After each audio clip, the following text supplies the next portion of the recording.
Merab just finished Sean O'Malley in the rematch, and I think most of us were expecting him to win. I picked him by decision, but I don't think anyone was expecting him to get a finish, especially on Merab's side, compared to Sean O'Malley. And after that performance, I believe, one, he's already a top 10 fighter to ever live, but I believe he'll finish his career as a top 5 fighter in the UFC, right around the 4 or 5 spot.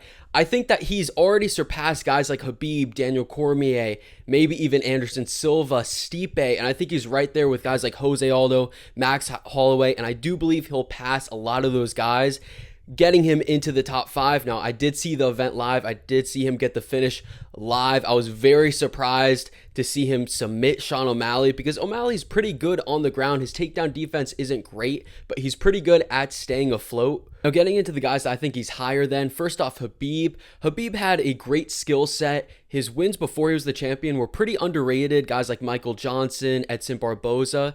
But honestly, if you compare the two resumes, Merab's is far superior. I feel like his wins are better quality, and he's already up there with title defenses. I believe Khabib only had 3, and I believe Merab is at 2 right now. I think if he beats Corey, he's going to be at 3, which I do think he will.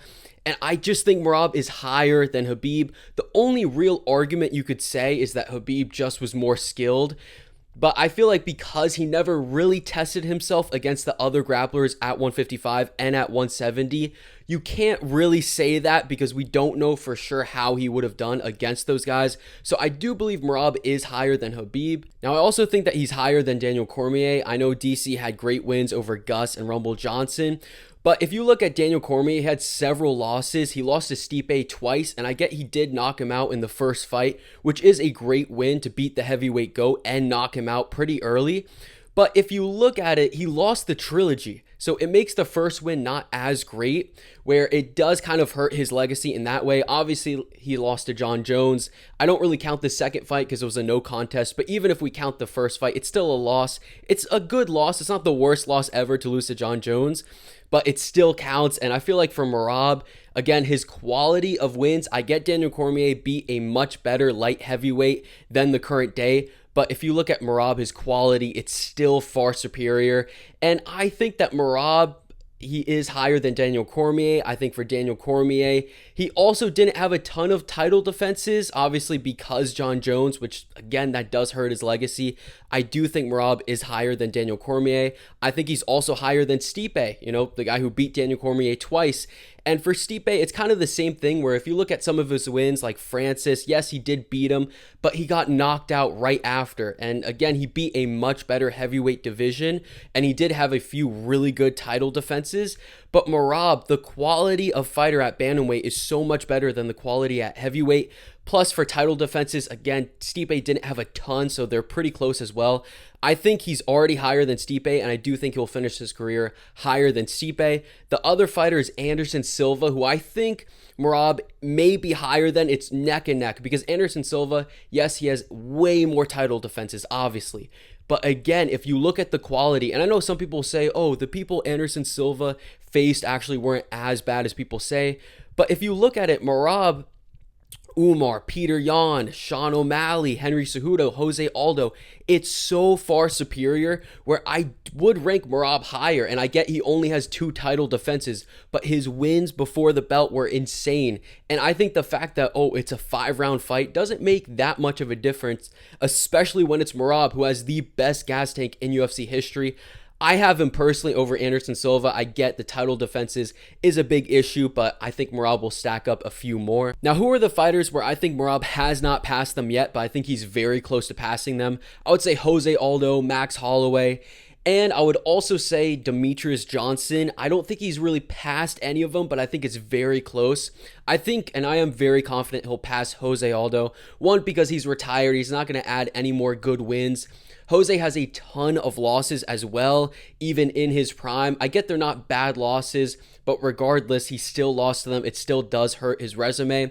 And also, Merab did beat Jose Aldo. I get it was a boring fight, but still. Aldo, his main path and the reason he's higher than Merab right now is because he was around for so long, so he stacked up so many good wins. Even at 135, he has pretty good wins like Chito Vera, Muniz. He has a few good wins at 145 too, obviously. Some elite wins. He beat Chad Mendes, Frankie Edgar, the Korean Zombie. But I do think with Merab continuing to defend his belt, continuing to add great wins. Again, he beat Peter Yan, Sean O'Malley twice, Henry Cejudo, Jose Aldo himself, Umar, undefeated. I do think he'll pass Jose Aldo within the next year or so. I think for Max Holloway, it's going to be a little bit harder. I do think Max is higher than Jose Aldo because he knocked him out twice, and I just think he has a better resume overall. Max, again, has been around for so long, so he's stacked up so many good wins. I'm not as confident in this pick because Max can still add good wins, but with Max Holloway staying at 155, I think it's a lot harder of a division where he can't beat up guys like Arnold Allen, Yair, where they're good wins, but they're not great, but it's going to help his resume. I think he may add a few losses. Dustin Poirier, he could lose 3 times to him. He lost several not great losses, some pretty good losses for Max Holloway. But I do think Merab will finish higher because I think Max isn't going to do as good at 155 just because I think if he loses to a guy like Poirier and he gets knocked out, his chin isn't going to be as good. So I do think Merab will pass him. It's pretty close though. Demetrius Johnson, this one's pretty controversial. But again, it's just the level of opponents is so different and the quality. Demetrius Johnson, I think also he never became champ where people will say, oh, Merab, he's not moving up to 145, so he can't become an all-time great. There's plenty of greats like Demetrius Johnson, Anderson Silva, Volkanovski, who never got 2 belts, where I think if Merab is able to beat guys like Corey Sandhagen, Peter Yan again, Umar again, I do think he'll pass Demetrius Johnson. I mean, that'll be obviously not as many title defenses, but it'll be quite a few with far superior wins. I do think he'll pass DJ because I don't see him losing anytime soon. Now, why do I think that he'll pass these guys? It's mainly because I don't see him losing to anyone at 135 anytime soon. I think he beats Corey pretty easily. I think he beats Peter Yan pretty easily. I think outside of Umar, I don't really see anyone challenging him or really giving him a tough fight. I think even a guy like Mario Batista, who I know people hate, I think he could give Merab a challenge, but I don't think he'll win.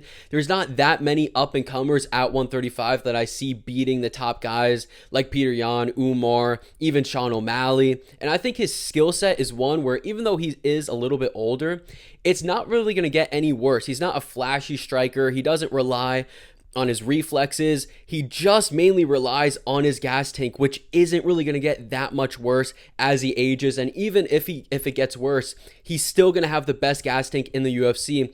And with his activity level, him continuing to defend his belt, he's going to probably defend it 3-4 times this year.